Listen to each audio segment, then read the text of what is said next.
Ngara numida waram phone ki ba kanglai ba ki mera gi pau se degi maru oiba pau khara khangasaraga miyam da khudo tamjike Kuki metan singa thana popida Nongmei kapsilaktuna landa silakhrei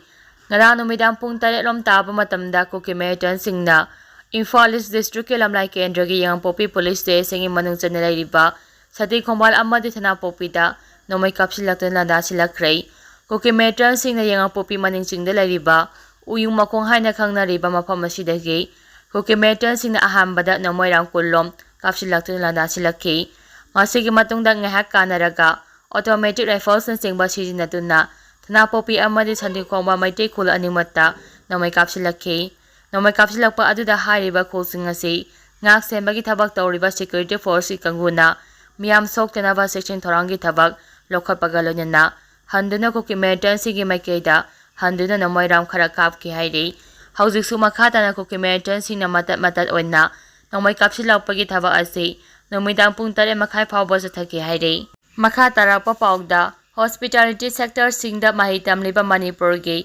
mairoi singa ngasi CM N Berenga unaduna wari sanakhrei Ministry of Tourism Horense Rozgar scheme gi perfumery gi makada leva asigi tunga mafam singda hospitality sector singda mahitam liba lamdam asigi mairoi singa ngasi se Minister N Berenga unaduna wari sanakhrei loinana lenga ki maikedige mairoi singi damak piba yaba mateng pigane haina su phongdokhrei Manipur lenga ki tourism department amadi textile commerce and industry department na mapung oina sinduna pangthokhiba tharam aduda Mahairoi Hindu College Delhi da pangthokpa tharam amada saru yakhibaga loinina CM ga video conference singi khutangda wari sanakhi hauji Ministry of Tourism na pakhal agriba huran se rozgar scheme gi makhada lamdama sige Mahairoi Samri na saru yakhi Karana training mapung phakhibaga loinana karana makha chatharei makhoi sing adugi manungda Mahairoi samagom pugma pandi tonga ma India gi city jingda thabak phangkrei makhoi sing adugi manungda marfuga taret na internally displaced person IDP singni thorom aduga mai lenina chief minister M Birena haiki saru yariba singda lenga ki makedegi one time support lupa lising mga piri mai paklava singda one family one livelihood scheme amadi Star up ki damakta su mating pangani haiki ngasigi term aduda minister MLA senior government ke official sing DP commissioner sing tourism department ke mehu sing su saruya ki makha tarakpa pauda jela yanglong homeland ki pandam phangdriba phawbo khongjang changsing ki kani S Kamsong jela yanglong United Front Gentry fraction na October 5 da thokiba statement asi yompham yaudaba lana lamjingba amadi Jili yanglok miyamgi thamleba panamda akaiba pibani haina ngasi S Kamsong na chairman oiba Jili yanglong United Front na phongdorakpaga loinana Jili yanglong homeland gi pandam phangdriba fawba khongjang changsinggani haire ngasi S Kamsong luchingba JUF na thadorakpa chero amagi matung inna JUF asi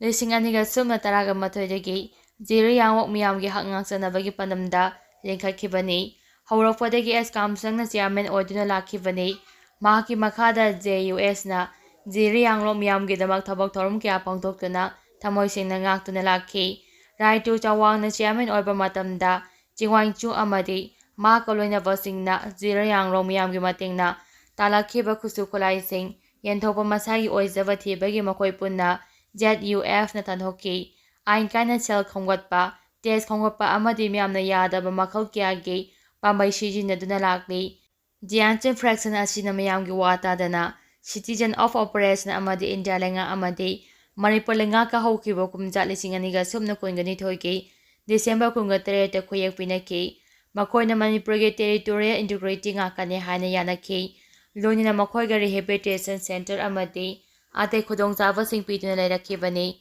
masida makoige khongjat loikre haiba yare adabu S Kamsong na luchingba ZUF di haujiksu Jiri yanglok miyamgi damakta independent homeland phangnaba honaba leptri NMPGS ku khusamnaduna chatli Jiangsu fraction na S Kamsong ge ZUF asi NSCNU da yaukhure hairibasi arambani yumpham yaudabani makogi wafamda Jiri yanglok miyamna thajabiganu loinana Jiri yang khunja sing area council sing civil society organization singna Jiangsu fraction na hajinduna amadi namduna ꯁꯦꯜ ꯈꯥꯏꯕꯒꯤ ꯊꯕꯛ ꯇꯧꯔꯛꯂꯕꯗꯤ ꯊꯤꯡꯕꯤꯌꯨ꯫ ꯃꯤꯌꯥꯝꯗ ꯁꯤꯡꯅꯕ ꯊꯣꯛꯂꯕꯗꯤ ꯑꯁꯦꯡꯕ ZUFS ꯀꯥꯝꯁꯣꯡꯒꯤ ꯀꯥꯡꯕꯨꯗ ꯄꯥꯎ ꯄꯤꯕꯤꯔꯛꯎ꯫ ꯍꯧꯖꯤꯛ ꯂꯨꯔꯕ ꯇꯥꯟꯖꯥ ꯑꯁꯤꯗ ZUFꯅ ꯉꯁꯤ ꯐꯥꯎꯕ ꯏꯄꯥ-ꯏꯄꯨꯁꯤꯡꯅ ꯊꯝꯕꯤꯔꯝꯕ ꯂꯝꯕꯤꯗ ꯑꯩꯈꯣꯏꯅ ꯆꯠꯂꯤ꯫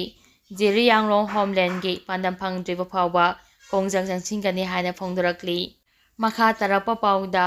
ꯑꯋꯥꯡ ꯅꯣꯡꯄꯣꯛꯀꯤ ꯁ꯭ꯇꯦꯠꯁꯤꯡꯗ ꯄꯥꯛ ꯁꯟꯅ ꯅꯣꯡ ꯆꯨꯒꯅꯤ꯫ ꯏꯟꯗꯤꯌꯥꯟ ꯃꯦꯇꯤꯑꯣꯔꯣꯂꯣꯖꯤꯀꯦꯜ ꯗꯤꯄꯥꯔꯠꯃꯦꯟꯠ IMDꯒꯤ ꯃꯥꯏꯀꯩꯗꯒꯤ ꯉꯁꯤ ꯅꯣꯔꯊ ꯏꯁ ꯔꯤꯖꯟꯗ ꯅꯣꯡ ꯆꯨꯒꯅꯤ ꯍꯥꯏꯅ ꯌꯦꯂꯣ ꯑꯦꯂꯔꯠ ꯂꯧꯊꯣꯛꯈꯤꯕꯒ ꯂꯣꯏꯅꯅ ꯏꯝꯐꯥꯜꯗꯁꯨ ꯆꯨꯈ꯭ꯔꯦ꯫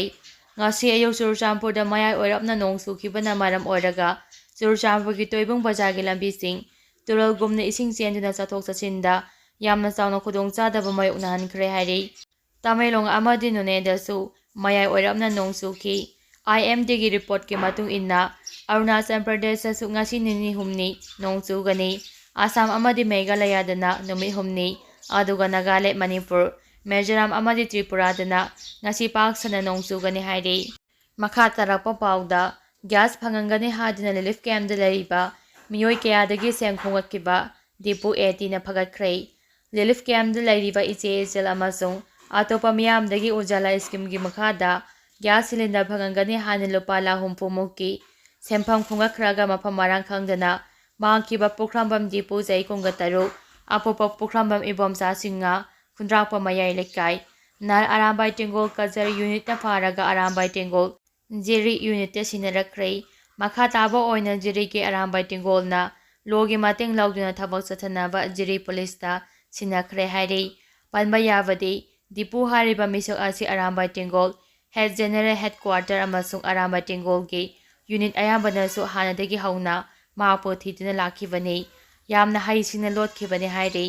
ꯔꯤꯂꯤꯐ ꯀꯦꯝꯞꯇ ꯂꯩꯔꯤꯕ ꯃꯤꯌꯥꯝꯕꯨ ꯅꯝꯊꯥꯛ ꯇꯧꯔꯝꯂꯤꯕ ꯄꯨꯈ꯭ꯔꯝꯕꯝ ꯗꯤꯄꯨ ꯂꯣꯒꯤ ꯃꯇꯨꯡ ꯏꯟꯅ ꯐꯪꯐꯝ ꯊꯣꯛꯄ ꯆꯩꯔꯥꯛ ꯐꯪꯕ ꯑꯣꯏꯔꯁꯅꯨ, ꯃꯤꯌꯥꯝꯒꯤꯗꯃꯛ ꯑꯔꯥꯝꯕꯥꯏ ꯇꯦꯡꯒꯣꯜꯅ ꯉꯝꯂꯤꯕ ꯃꯈꯩ ꯍꯣꯠꯅꯈꯤꯒꯅꯤ ꯍꯥꯏꯅ ꯍꯥꯏꯔꯛꯂꯤ꯫ ꯃꯈꯥ ꯇꯥꯔꯛꯄ ꯄꯥꯎꯗ ꯀꯨꯀꯤꯁꯤꯡ ꯕꯣꯝ ꯑꯃꯁꯨꯡ ꯅꯣꯡꯃꯩ ꯁꯥꯕꯗ ꯑꯦꯛꯁꯄꯔꯠ ꯑꯣꯏꯔꯦ꯫ ꯀꯟꯇ꯭ꯔꯤꯃꯩ ꯈꯛꯇ ꯅꯠꯇꯅ ꯑꯣꯇꯣꯅꯣꯃꯤꯛ ꯋꯦꯄꯟꯁꯤꯡ ꯁꯤꯖꯤꯟꯅꯔꯤ꯫ ꯑꯁꯥꯝ ꯔꯥꯏꯐꯜꯁ ꯀꯨꯀꯤꯁꯤꯡ ꯑꯁꯤ ꯀꯔꯕꯥꯔ ꯑꯃ ꯑꯣꯏꯅ ꯕꯣꯝ ꯑꯃꯁꯨꯡ ꯅꯣꯡꯃꯩ ꯁꯥꯕꯗ ꯅꯤꯡꯊꯤꯅ ꯑꯦꯛꯁꯄꯔꯠ ꯑꯣꯏꯔꯦ꯫